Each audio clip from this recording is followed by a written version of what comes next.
red circle. I have mine, so I know that we are recording. And for the old hands to UK Export Academy, you will know the reason we're recording is that you are going to get an email by close of play today, and that will have a copy of the slides, a link to the copy of the slides, and a link to the recording so that you can go over the session yourself. And equally, if for some reason you need to log off early or in future you can't make a session, you know that you will always get an email and it will have the recording on there. So let's kick off. My name is Robin Hill, and as I'm sure many of you will know, because I recognize a number of the names in the lobby there, I am a UK Export Academy advisor, but you are not here to listen to me today. You are here to listen to the lady who is also on camera, and that is Rachel Blackburn, MBE. Now, Rachel heads up as a founder of US2U Consulting, and Rachel is the one that's going to be talking today about coaching and developing our people for business growth. But before we get to that, I just need to let you know that we really, and Rachel especially, really encourages questions, engagement, whatever. So if you have a question, please bang it in Q&A, bang it in chat. Both are open today.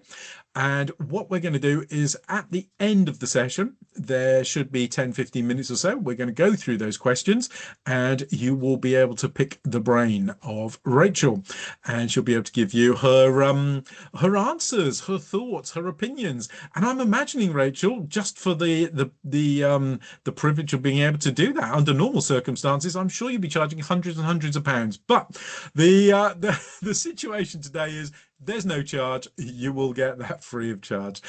What I would like to say, and I really welcome our speaker today, Rachel, because she is not only here as a founder of her business and to talk to you about this specific area, but she is also what we call a DBT, Department for Business and Trade, export champion.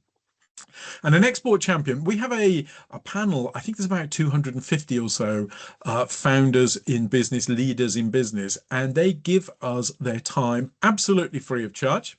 And they are looking to help SMEs, businesses, UK businesses, to grow. And they take their experience, they throw it in the pot, they talk to you, they're very open. Quite often they take conversations offline, and you get to talk to the kind of people that normally it's very difficult to get through to. So you have that advantage. Now, Rachel, as I say, is one of 250, and we really welcome all of their involvement. I'm doing sessions all the time with them, but today I'm really pleased to introduce you to Rachel. And I will warn you now that at slide 5, Rachel has a cunning plan. So get your cursor ready, because you are going to be required to give some feedback in chat. And hopefully chat is open for everyone. Certainly I've opened it at my end, so you should be. We'll be looking for an answer or two there. So a little bit of engagement as we go through, and something slightly different to the normal staid polls. So this is where you get to do a little bit of just feedback. Anyway, I'm not going to steal any more of your thunder today, Rachel. I'm going to pass over to you, and I'll wait for slide 5. Brilliant. Thank you so much for that great introduction, Robin. And yet really excited to be here and being asked to take you through the subject of coaching and developing our people for business growth that we're going to focus on for the next hour or so. So welcome, everybody. So I'll put on here on the title slide my email address. So if anybody has any questions after the session, again, that's something we can always kind of pick up afterwards as well. I know any reflective thinkers on the call today, and we'll come back to reflective thinking with the learning styles part later on, may actually have some questions, etc. afterwards you want to pick up, so more than happy to engage afterwards as Robin's talked about there. So let's have a look in terms of introducing a bit more about myself and my background. As we know, whenever we do a presentation, this is usually the piece that we like the least. We're going to talk about ourselves, but just to kind of give you an overview if we haven't worked together before. My first career was in financial services. I'm based in just outside Norwich in Norfolk in the UK. So working for the well-known insurance company, formerly Norwich Union, now Aviva. That's actually where I first got into learning and development as part of my first career there in financial services. So that was a great opportunity to learn and actually understand what best practice looks like. So that's something that was my foundation stone. I've actually been doing consultancy work since 1997. So whilst I started doing learning and development back in the 80s, and I know some of you probably weren't born in the 80s, but actually I've been doing consultancy work since 1997. And having formerly worked for another consultancy, I actually started Us2You Consulting in April 2006. So as you can see, we're coming up to our 20th anniversary next year. So where have those 20 years gone? And we do lots of different things to help companies be more successful, lots of different things to add value to organisations in the UK and internationally, as Robin alluded to a moment ago, across all different sectors. And learning and development is one of those things that actually we do work with clients to deliver tailor-made solutions that really we can demonstrate add significant value when it comes to learning and development. We can actually see how we're growing the capability within different organisations. So that's clearly one of our passions. And in my team, we all share the same kind of passions to help people learn, grow, and develop for everything that we do. Our strap line for our business is guaranteed to make a positive difference. So I'm really excited about that. And the testimonials we've got on the website, where again, anybody wants to look afterwards on the Us2You Consulting website, you can see a range of different businesses where they've actually talked about the differences that we've made, working in partnership with them. That's how we like to work, in partnership. As Robin mentioned, I've been an export champion since 2020.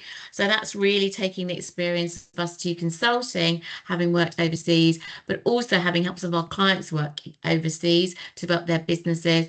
And even, that's live as we speak, certainly working with DPT in Tokyo tomorrow with a client to look at what more work they can do in Japan. So yeah, whichever markets you're interested in, we've worked in quite a lot of different markets there, so different cultural experiences that we can share.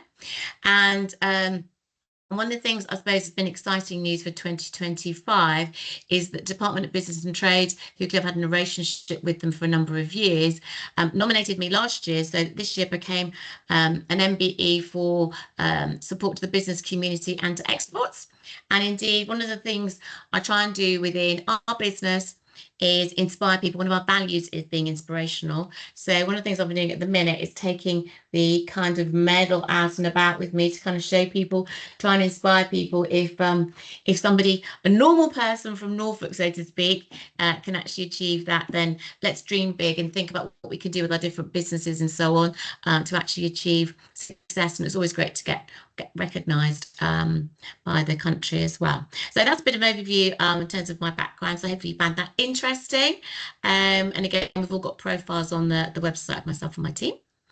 So in terms of this session today, the aim is to enable each of you to reflect on your current capability to develop and coach your people, with a view to you developing an action plan in terms of what are the 1, 2, 3, 4 things that you might want to take away from this session to help you go up a gear in terms of the way that you're coaching and developing your people so that you can actually enhance your organization's performance.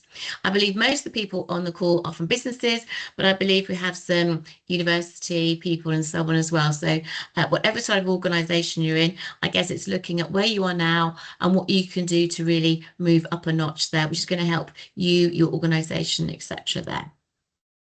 So the agenda I'd like to follow is why coaching and development are critical to business success, what we can do to see learning and development as a strategic investment. It's quite interesting. I know when I talk to businesses, quite often they'll come in and say, well, what's the cost of this?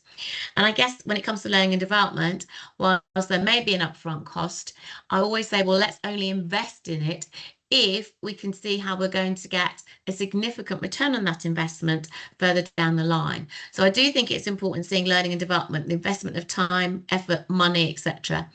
Only do it if you can see strategically it's going to actually tick a significant box. And then you won't see it as a cost, you'll see it as that investment. And then we want to make sure that links to how we can make sure any learning development we do, actually we can measure the outcomes of it through SMART goals. We'll think a bit about that. We also want to think about how we can use our job descriptions and our person specifications to say, what does success look like for each role within our organizations, and also how we use them to conduct a gap analysis. So where are the areas where if we invest some time, effort, money, resource, etc., we should actually see that return on investment. Then we're going to be thinking about the coaching techniques in particular, and how we might link to learning styles. And then we're going to think about, bearing in mind it is 2025, all the different range of resources we've got available. So certainly if I go back to the 80s, when we're much more limited in terms of how we could coach and develop our people, now we're thinking a wide range of resources we've got using tech, etc. I think my view at the minute is there's no excuse for somebody not to be able to learn anything, because we've got so many different bits and pieces out there that we can use to help us learn as individuals to be better each day, and also lead by example and help our people to want to learn, grow and develop as well. We'll also think a bit about our stars we use for giving coaching feedback. Are we always encouraging and positive, or sometimes do we go to the bit where you missed a bit, which maybe isn't great when you come to be a great coach? And then we'll think about how should we actually record and recognise progress, so people don't just feel they've had some informal chats with us, they actually can see they've had a structured coaching programme, and they can actually see that as part of their ongoing development.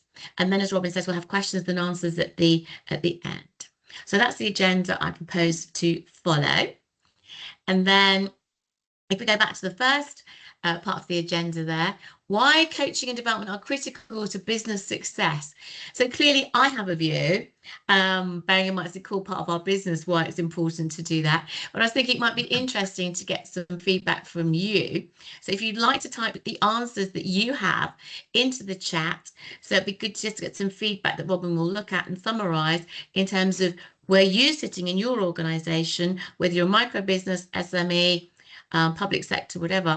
What do you see as the important reasons why we should definitely spend time, effort and money investing in learning and development? So if you'd like to type your answers in there over the next few seconds, just some thoughts that come into your head, then we'll summarise and we'll see if your thoughts tie in with my thoughts. And I would stress, don't be shy. You can put anything in there, please, because this is where you get to say your bit. And actually, we are having some great answers coming in now. A lot of it directed towards employee staff retention. So that's obviously quite important here. We also have a little bit about organizational objectives and how to achieve those, building confidence, encouraging responsibility, so building your people, continuous professional development, again, building your people. Employees are our biggest asset. We need to look after them and retain them. Good Lord. Nicola, I want to work for you with that attitude. That is an amazing attitude, one we don't hear that often these days. People investment, making sure people understand the culture, the strategy of the business, better coach, more developed staff, better output and happier staff. Alan, I want to work for you as well. Filling skills gaps. So lots there, but an awful lot of it is about sort of that interaction, Rachel, between sort of investing in people so that the people can give more and they can enjoy more what they're doing. And that's the big thing that's coming out there. No, that's brilliant. Thank you so much for doing that. So absolutely. So some great sort of comments in there. So I think it is focusing on those things. I mean, my anticipation is that people on the call today, you already the converted people because you signed up to this. So you want to really do it. I guess sometimes we have to influence colleagues around us to realize why those are real benefits. Not everybody will see the world the way that we do. So I think that's really good. So, and actually just to summarize as well, from my point of view, I would say learning faster than your competition is one of the things that's going to keep you in business. We know all the time in our different sectors, we get new entrants, we get new people coming with different methodologies, different processes. Can they do things quicker, better, faster, cheaper, etc.? So one of the ways that we stay in business is to carry on making sure we're ahead of the game, and that learning for our people should help give us that and keep us with that competitive advantage. And I guess the numbers can think about different brands in the high street, etc., or different businesses where they didn't actually invest in their people, they didn't keep moving forwards, and therefore maybe they're not on the high street, etc. today. So I think that's something we can learn from, because we know in business we can't stand still. We either move forwards, keep learning, growing, developing, embracing change, etc., or we move backwards. So keeping still isn't an option. So learning faster than our competitors, I think, is a key thing in there as well.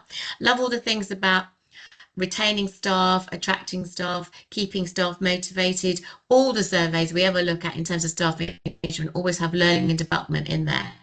So that's a really big part of that. I think also, because it's about today, the session is about how can you enable your company to grow.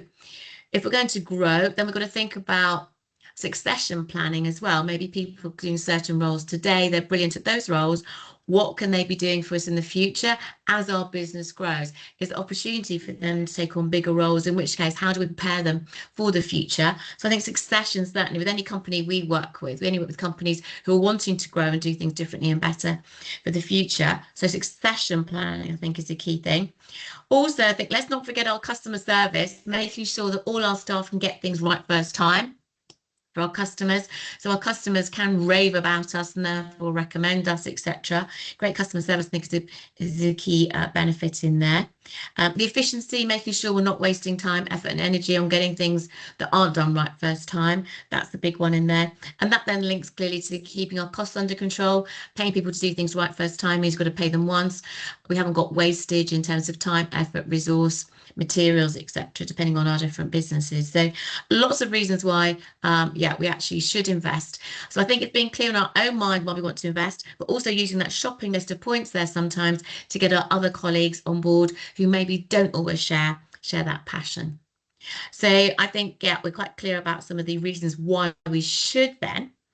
And then that links nicely into the next slide, I think, here, making sure whenever we start off with doing some learning and development, we always can link it to those organisational outcomes, link it to the SMART goals. What is it we want to achieve? And I guess most people on the call today are familiar with using SMART in the business because it's been around, I think, in the UK since the 80s. I think I've been working with it since the 80s. So, but just in case anybody's not clear, SMART standing for making sure our goals for any learning and development we're going to embark on are specific. What is it we want somebody to be able to do differently or better? Measurable, how are we going to measure it? Are we going to do observation? Are we going to look at the data? Are we going to look at their call stats of them in a call center environment? Are we going to look at their productivity? How are we going to actually measure it? If it's somebody making errors, are we going to see reduced in errors, etc.? But being clear at the start, how we're going to measure the changes. Making sure everything for A is achievable and also agreed with the person. And then I like to have two as well for the R and the T. We need to make sure everything's relevant to the business plan, relevant to the priorities, but also realistic. And the two for T, I like to have everything being timed, very time specific. When should somebody actually be able to achieve these different goals? But also the other T, I think, is important, how we're going to keep track, how we're going to make sure that all the objectives, the learning objectives set for people are also are trackable. So that might mean we've got to observe people, make sure we're analysing their progress, etc. So we need to make sure everything we do is linked to SMART goals. And also agree at the start, what does success look like and how we're going to measure the impact. And whenever we do any learning and development interventions and coaching and so on, working with our clients, we're always looking at how we're going to measure the impact on the individual person who's been learning, but also it's the wider impact on the team. Often in our experience, when the individual learns more, they will then take that back and share that with the team, either on a one-to-one basis or through team meetings, etc. How's that going to impact on their customers or clients, depending on what kind of business they're in? And how's that going to impact on the business or the organisation overall? So I think it's being clear about from the start how we're going to measure. And if we can see we're measuring and we're making good progress, everybody stays motivated, engaged, excited about that investment of time and any money, other additional resources that we have to put into it. So being really clear right from the outset, I think, is really important there. And then something else that I think probably in my experience organisations don't do enough of is actually using the job description, the person specification, to actually help to define the success in a role and conduct the gap analysis. I think I would anticipate maybe most people on the call, but not everybody, has got job descriptions for all the different roles in their organisation, but making sure we've got those and they're up to date for each person, and making sure that they've got a copy that they refer to, not just something that you use maybe at recruitment time, then it's all kind of filed away, we never look at it ever again. So making sure we check that the job description is up to date, and just to be clear, in case people don't have job descriptions, etc., in their organisation at the moment, making sure the job description we're clear, that's the what is the person going to do. And then the person specification is what are the knowledge and skills that we need the person who's going to be successful in that role to be brilliant at. So what do they need to know? What are the skills they need to have if they're going to be great? And those skills can range from the technical skills they need to have to be able to do the technical parts of the role, right the way through to be brilliant at influencing, communication, persuasion, time management, project management, having that whole shopping list of different things that we need people to be brilliant at. And that will probably change over time. As you know, nothing stands still in business, things move all the time. So making sure whether we're looking once a year, a couple of times a year, more frequently if we can, making sure that's up to date. And then equally, I think it's using the job description and the person specification to start off whenever we're going to do any learning by looking at what is it that each individual person's doing brilliantly. I think before we do the gap analysis, let's start by looking at what they're really great at. And a lot of the reading and the research at the moment is, rather than spending too much time trying to get a square peg into a round hole, is there opportunity for the person to do more of what they're doing brilliantly, as well as helping them to learn about some of maybe the areas where they've got some gaps, but really focusing on people's strengths rather than just the bits where they're maybe struggling. I think that's something that businesses are really tuning into, I think, in 2025, 26. And then I think these two questions here at the bottom are still the really, really fundamental questions that we need to be asking. So when we're looking at an individual, we've got their job description, we've got their person specification, and then we're thinking about, based on the evidence that we've got in front of us, what is the person doing now that they should not be doing? And we know quite often maybe they're in a leadership position, but they're still doing too much of the work themselves. Maybe they're not delegating enough. In which case, if that's a thing, and that's obviously in our line of work, we're finding that's quite a typical area, looking at how people can delegate with confidence, so they're not letting go of the quality and losing sleepless nights over worrying about, are those people doing things in the same way as I do it? So it may be that somebody is doing too much of the work themselves, even though they're now a team leader, for example, in which case then we're into maybe the root cause of that is they need better at delegating, in which case then we're maybe into thinking about how can we actually help them with their delegation skills. That might be the issue and the priority for when we do the gap analysis. They need to get better at delegating, in which case how can we coach them and support them around developing their delegation skills, for example.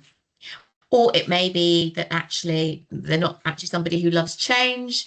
Therefore, they're trying to stay with old methodologies. They're not actually moving forward. They're not actually having new projects, new initiatives to embrace change. In which case, we might be thinking about, okay, how can we help them to develop around managing change? And this is where, clearly, in our consultancy, it's great that we've got lots of documents and handouts and tools and techniques that we can use for lots of different subject areas. But again, when I come on to resources, a lot of resources out there now that we can all help with our different interventions to help people be better tomorrow than they were yesterday. And it's that continuous improvement drive we want to focus on. Equally, the next question on here, what's the person not doing that they should be doing? So maybe they're doing some things, spending time on areas that they shouldn't be doing, which means they haven't got enough time to spend on areas of things that are critical to their role. So asking what's the person not doing in line with their job description and they're using their skills that they should be doing, that's a good way to do gap analysis. So sticking with those fundamental questions to really see the wood for the trees and to be able to work out what are those gaps where if we do spend some effort, we're going to actually see a step change in somebody's performance. So being really clear about those things to do that gap analysis, that's a great way to frame things at the start. And then I guess some of you maybe have got the training type coaching matrix already in your organizations. If you haven't, I suggest as part of going up a gear, it's something that you might want to introduce. So again, just a simple kind of framework here with down the side, we've got the tasks. And for tasks, you can think of all those different tasks listed in somebody's job description. What are things, the outputs from their job, things that we're actually paying them to achieve? Maybe list those out there. But also under tasks, you can also put in some of those skills from the person specification. So are they actually managing their time effectively? Are they communicating effectively? Are they running meetings effectively? Are they running their projects effectively, etc.? So you can have a mixture of inputs and outputs there under the task list. And then across the horizontal axis, if you think about your different team members that you've got, whether it's one, whether it's 100, whatever, then you could start to go in there with their names and then start to put where the points meet you can see you've got a scale at the bottom. I'm suggesting you want to think about where are people meeting the standards. So you maybe put a number 3 in there, for example, using this kind of scale.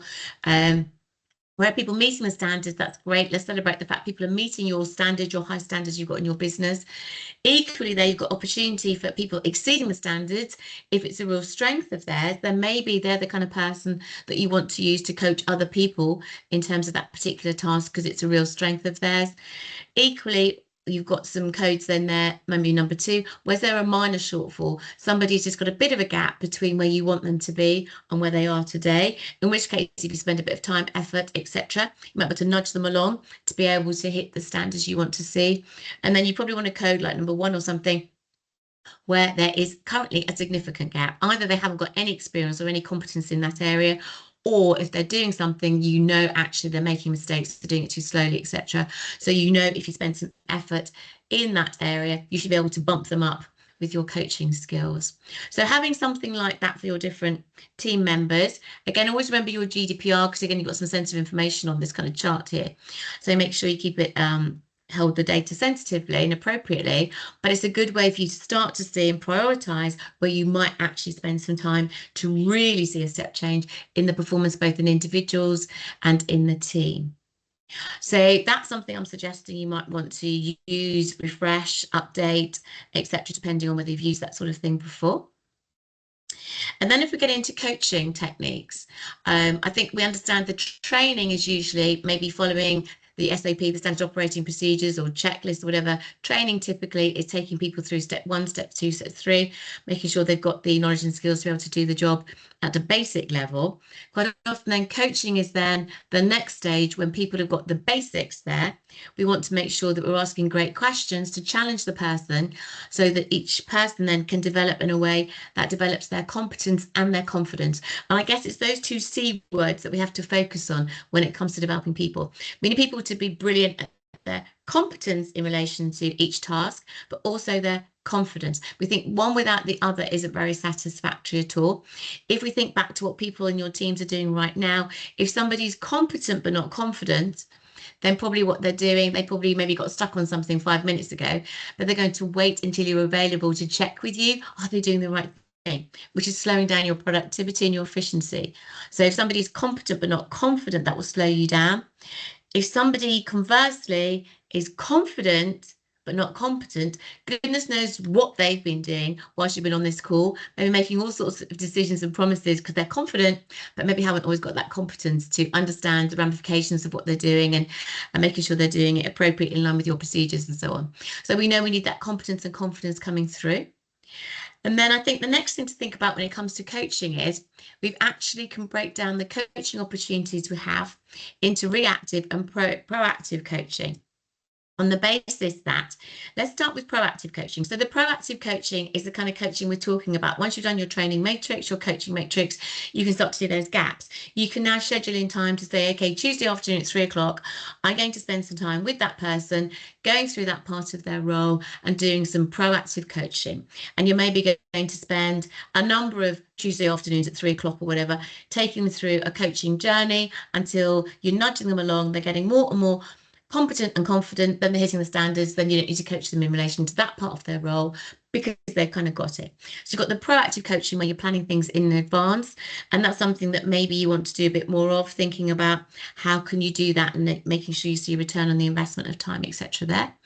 And then, of course, you've got your reactive coaching. Your reactive coaching is the sort of stuff that you can't plan for, typically when something's gone wrong.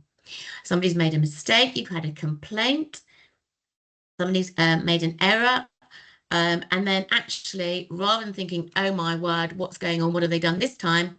I guess the way to frame it around learning and development is to think, okay, something's gone wrong. It's not great. We didn't want that to happen. However, it is a brilliant opportunity to coach the person and ask them the questions around what's happened, what did they do well in relation to that particular piece of work, when did it start to go wrong, what can they do differently in future, what can they do to prevent the same error happening in the future. So asking lots and lots of questions in there to help the person learn and grow and develop. rather than taking it off them, making sure that you kind of fix it all, but they haven't actually got that learning in place, and that thing may actually happen again tomorrow, next week, next month, next year. So using reactive coaching as well to help people learn. So your coaching probably will fall into those two different categories there.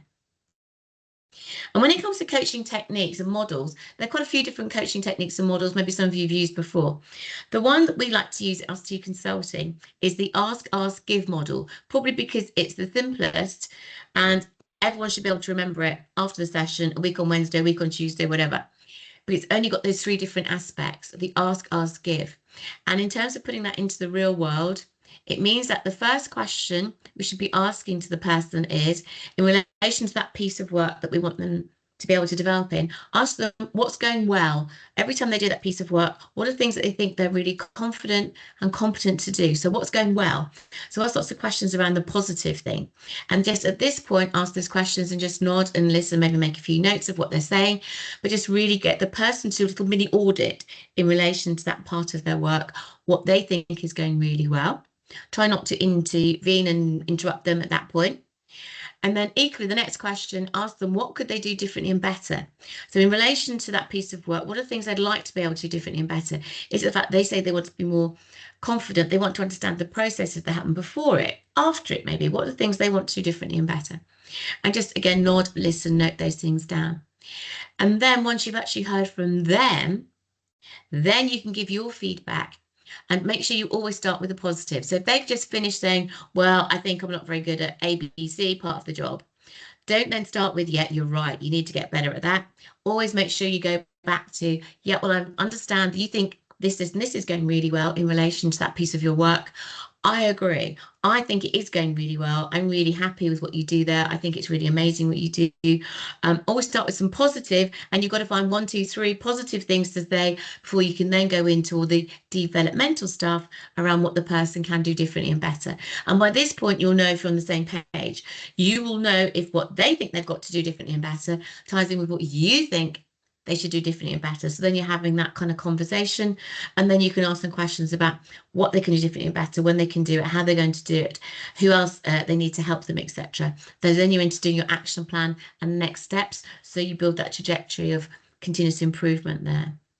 So that's really fundamental when it comes to the coaching techniques. I've also included in the pack of information today. This is the checklist that we use whenever we're getting people to do coaching. You've got the 1 to 12 points, which again, people don't have to go through absolutely 1 to 12 in this order, etc. But it gives people a bit of a framework to think, if I'm going to have a coaching session, how do I plan for it? How do I get started for it? What are the key things that I need to be able to do? And clearly the number one thing in here is make sure you relax the person by establishing rapport. Because if any of us go into a coaching session, there's always, I think, for any of us, normal people, there's always this fear of failure. What am I going to have to learn? Will I be good enough? Will I be able to do it? Will I look stupid? So making sure people are relaxed so they can actually learn appropriately. That's quite a key thing for people to be able to do. Making sure they understand the purpose and the reason for the coaching. So I think sometimes if people are having coaching, they can feel sometimes they're on the naughty step. They're doing something wrong. Is it a punishment? Whereas actually what it means is it's great. We're investing in their development. We're taking time out to invest in some of our talent. So making sure they see it as a positive thing, putting it into a broader context rather than, Jack, it's just something that, you know, we need to help you with because you've underperformed or something. So making sure you're taking time to put that over in a positive way. And then state the objectives for each session. So often you might have a series of coaching sessions. So what's the bit you're going to focus on during this particular coaching session, so they're really clear? And also state the duration of the session. How long are they going to have to stay focused, etc. The sessions that we run, typically if we're going to come and do a coaching session, it may be a half-day coaching session. We're going to have a few different areas we're going to focus on. Clearly, if you're working with somebody day in, day out, then you might have more short, sharp coaching sessions, maybe of only half an hour or something like that. So being clear about how long you think your person can concentrate and focus on there can be useful. And then keep all the stages simple and logical if you're going to be taking people through different parts of their role. Sometimes it might be useful for you to do a demonstration, to actually show or do a role play of a scenario where you want to help somebody get better and learn whatever. Any question that people ask, make sure you answer it positively. No such thing as a stupid question. So I know quite often if I'm working with people, I'll say I'm going to ask a naive question next because it might be it's a way of me saying you might think it's a stupid question, but I don't actually know the answer to it. So let's just answer it positively. And then making sure you give the person who's learning, give them a chance to demonstrate their skills, which either you can do through the coaching session itself, or indeed, quite often, number 8, you might need the person to actually go back to the real world, do their job, actually maybe run that meeting better, give that customer service, make sure they get a chance to do it in the real world. And then you can come back coaching session next time and actually review with them from now their experience of actually implementing those skills, implementing that knowledge, go to the Ask, Ask, Give, and actually say to them, okay, when they did that, what went well? What are the things they still think they need to do differently and better as they actually continue on that positive trajectory of development? So where we see number 9, I think sometimes we have to unlearn. If we look at number 9, we can think constructive feedback, must give constructive feedback, must tell them what we think. But now number 9 becomes the ask, ask, give model, whereby we don't just give the feedback and talk, we start by asking those questions to get the person to reflect on their behaviour and performance first of all. We know whenever we're coaching people, it's all about lots of encouragement and praise to build up that confidence. We always end on a positive note, and we always talk about where do we go from here?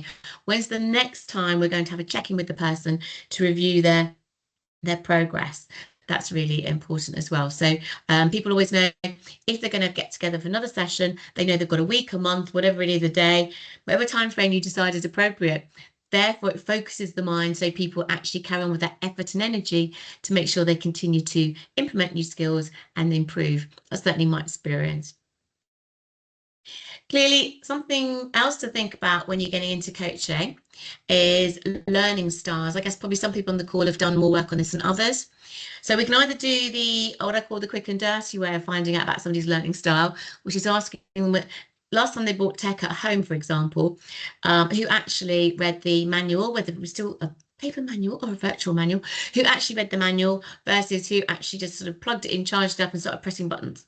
So just by asking that kind of question gives you a bit of a flavour about whether people like to look at the theory of how to do something versus the activist of how just to kind of get stuck in, I'll learn as I go. So that's a quick way to do it. If you want to get a bit more sophisticated, I still recommend, and we still use quite a bit with our clients, the Learning Styles questionnaire produced by Honey and Mumford a long time ago. So that's sort of in the public domain, whereby you can start to see if people are an activist, theorist, pragmatist, reflector. And that can be quite useful to actually help you tune in the different coaching interventions and ask people to do things in a way that they learn appropriately, because I think we all know usually how we learn best, and it's easy to make assumptions that other people around us will learn in the same way, but often they don't. But I'm quite happy just to jump in with 2 feet and just do something and just learn as an activist. Learn, well, how did it go? Let's review it. Whereas other people would find that really scary. Just do the presentation, just see how it goes, and whatever happens, we'll learn from it. Whereas other people would want to have more preparation and rehearsal and need more theory of what they're doing, etc. So it's really making sure we're using the appropriate methods when we're coaching people that are going to work for that person, because people will often learn in a different way from how we would learn. And we don't want to stress them out by making assumptions that they'd learn in the same way. And I mentioned different wide range of resources we can actually use these days to help people to learn. I think if we think about it, and obviously we've got these webinars, there's loads of webinars, lots of organisations put on webinars, etc. We get people to tune into, watch a recording of, so they learn stuff, and then we can have a coaching session afterwards. What did you learn? How can you apply it in relation to your job? And then review with them how they're applying that learning, that knowledge, those skills, and then we can review with them how that's getting on. Clearly, we can have in-house learning and development programs. Obviously, I'm a big fan about people having in-house learning and development programs, and we can help organizations build those, making sure it's tailored to your values, your procedures, your culture, etc. We can do loads of stuff around that. But then getting people to read a book, whether it's a whole book or part of a book, an article, getting people to watch a video. Again, when I started the business, if you think 20 years ago, to watch a video still meant spending like £1,000 on a video with John Cleese or something in, to actually have some learning points on the video that people could watch and then apply to their job. Whereas now so much is there for free. open source material on YouTube, etc. We've got AI. Anything that we want to know the answer to, we can ask ChatGPT or any other of the tools available these days to get checklists and get procedures and get ideas about how we might want to improve. We can do shadowing. We can either shadow a person to actually understand more about how they're doing their job, or we can get the person who's learning to shadow other colleagues, maybe in other parts of the business or the organization as part of their learning. We can do shadowing. We can get people to shadow people in other businesses. I think as long as it's not a competitor, usually other businesses, if you want to go and see what are you doing, how do you manage change, how do you do project management, a lot of businesses these days are quite keen to help people to learn and can provide shadowing opportunities. And of course, we've got mentoring programs. Maybe you've got other people in the business or other colleagues, inside or outside the business who can be mentors and actually stimulate people's thinking and development that way. So loads of different ways that we can actually use a wide range of resources. Some have different costs, some are free, etc. But I think there's no reason why we can't tap into some of those different resources to help people learn and grow and develop.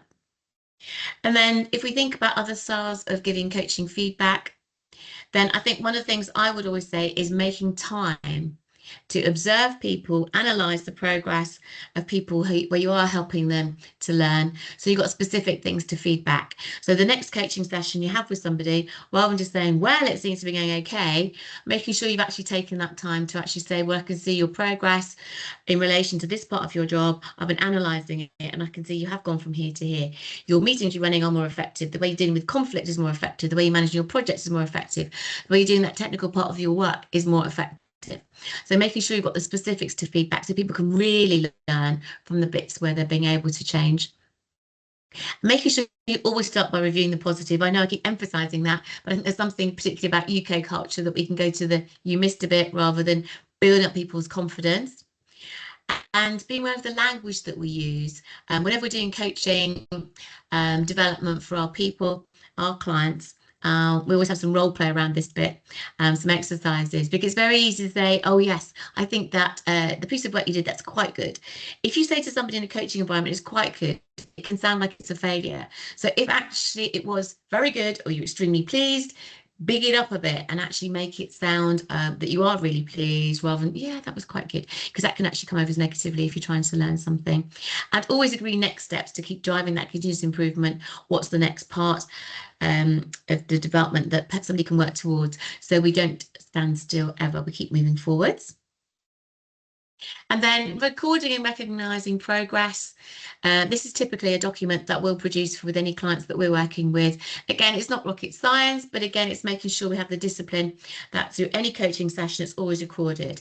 So you get the person who's learning to always record what the actions they're going to take from this coaching session. Are they going to do more reading, go and watch a video? Are they going to go and implement some knowledge and skills that you've covered off in this session? What are they going to do? Make sure that we build that shopping list of what they're going to do, what they want to achieve. Then the next bit, how are they going to do that? Can they do it by themselves? They need to work with the colleagues. If it's getting better at managing performance and giving feedback, are they going to now go and work with some of their team members, some of their colleagues to be able to do that?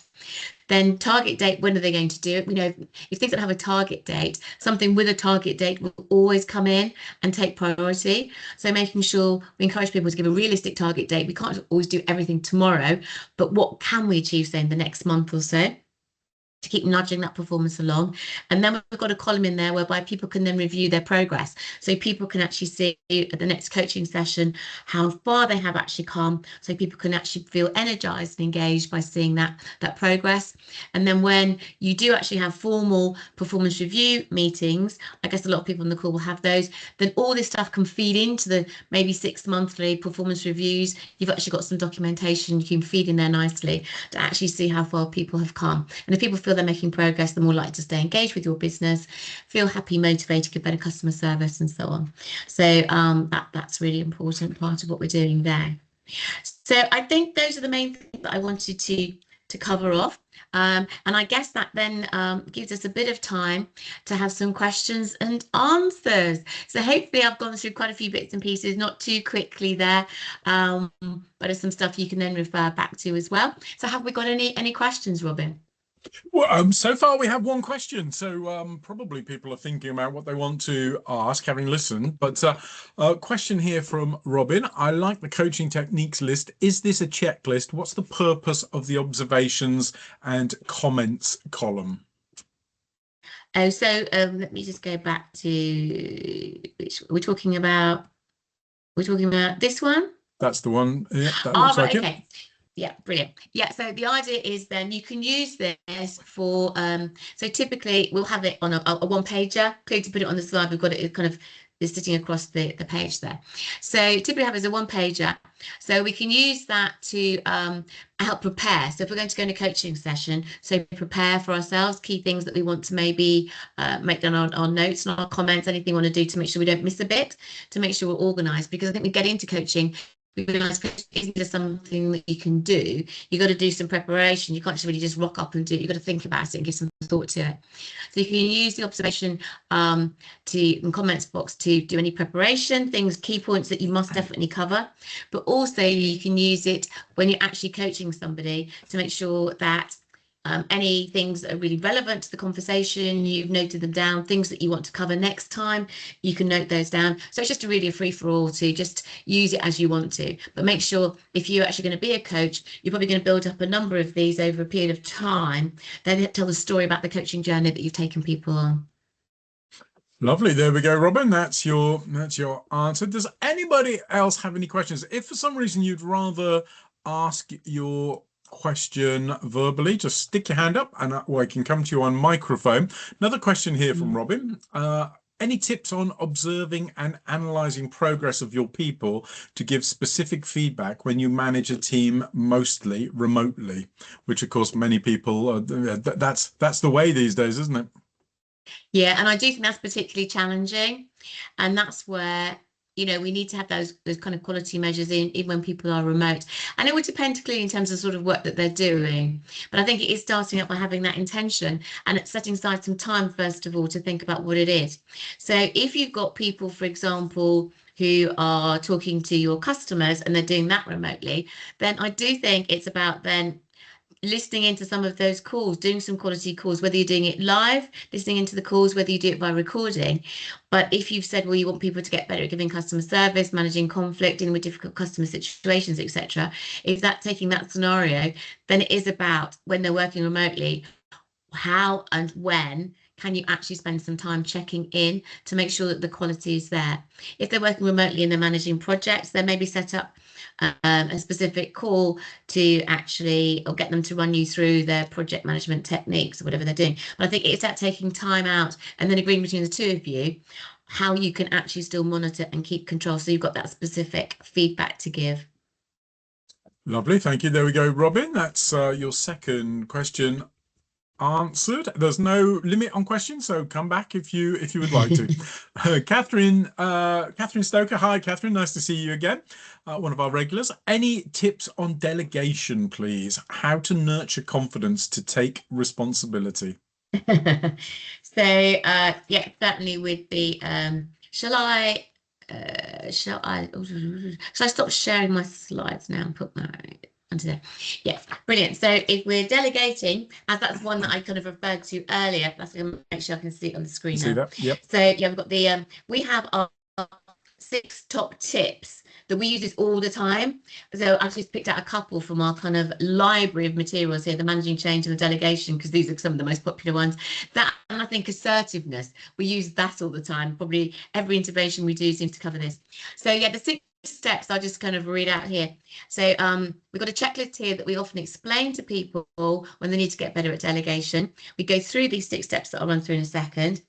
Then we get them to go through while we're still with them a typical task, getting them to plan out the 6 steps for a typical task that they're going to go back to delegate to one of their people, which means that they've then got a framework they can go and use. And then when we see the person next time, we can then get into reviewing how did that delegation go? Did you actually get the quality of work that you were expecting, etc.? And if hopefully they did, and if not, we can then explore in terms of anything they can do differently and better next time. And the 6 steps you'll just run through just for now so you can see. Number 1, explain why the job's important, making sure if you're going to delegate before you get into what you want someone to do, give them a context to motivate them, explain them why the job's important. Then the next one is about defining the required results, timescales, and parameters. So what does it look like when it's finished? What does the actual task look like when it's finished? And they're not making assumptions. If you want somebody to do a report, is it a report that's like one page? Is it an in-depth report with appendices and a PowerPoint deck? So making sure you don't make assumptions about what's obvious to you, making sure you're really clear. And if you've got as an example to give people, then that's great. And then providing the next one, providing relevant information and training. So somebody has got the best chance of being successful. The training and information might come from you, it might come from somebody else. Explain what support will be provided if they get stuck, especially if you're not going to be there tomorrow, you're going to be on holiday, you're going to be away, you're going to be on a webinar. Who else can actually help them to give some support?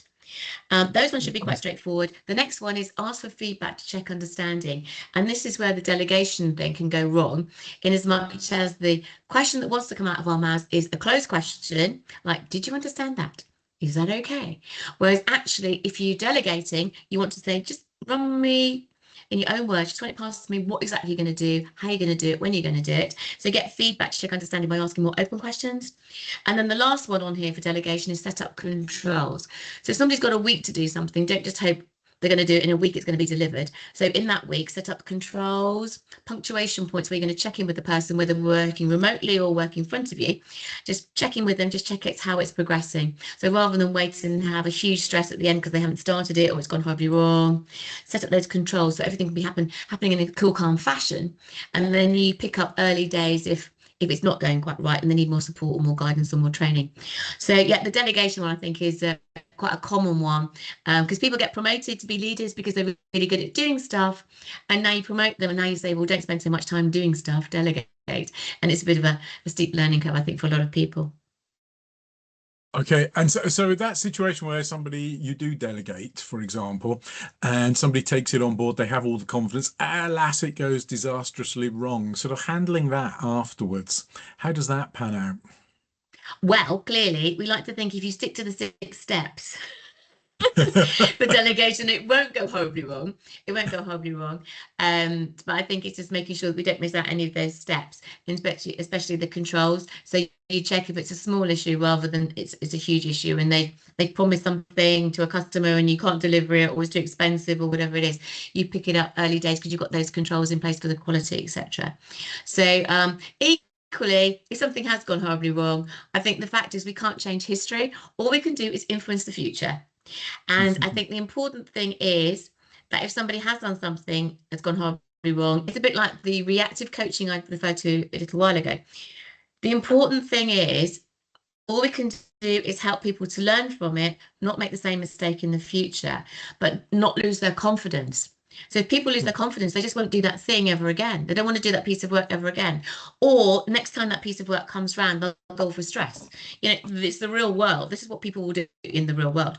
So it's still reassuring them that anyone can make a mistake once, because we don't want people to carry on making the same mistake. But as long as you use it as a learning opportunity, let's see mistakes and errors as a learning opportunity rather than something to beat people over the head with and make them lose their confidence.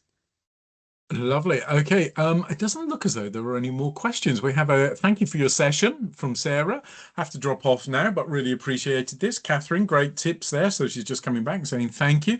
Do we have any more for any more? I'm just flicking between chat and Q&A, but it looks as though the questions have finished there. Yes, they have. Right. I am going to say, Rachel, thank you so, so much for the session today. Absolutely fantastic. Bright, breezy, very bright with the EasyJet orange, I've got to say. Absolutely. It maintained my concentration as we went through, for sure. But no, thank you. The delivery was amazing. Lots of comments there as well. And that early engagement from people was wonderful. Good to see where people are moving with this particular subject. I would say to everybody, thank you so much for coming along today. Another one here. Thank you so much, Rachel. Very interesting. Don't forget, you will get your email that will have a copy of your slides, and it will have a copy of the recording today, so you can go back over it. And have a great rest of the day to everybody. And once again, Rachel, thank you so much. Lovely to host you today. Brilliant. Thank you so much for having me. And my only frustration, of course, is I won't know how each of you are getting on with all your different actions. So I feel I've got part of the story I don't know yet. But obviously, if anyone wants to chat afterwards, then you've got my contact details, etc., on the slides. Lovely. Thank you so much. Take care. Bye.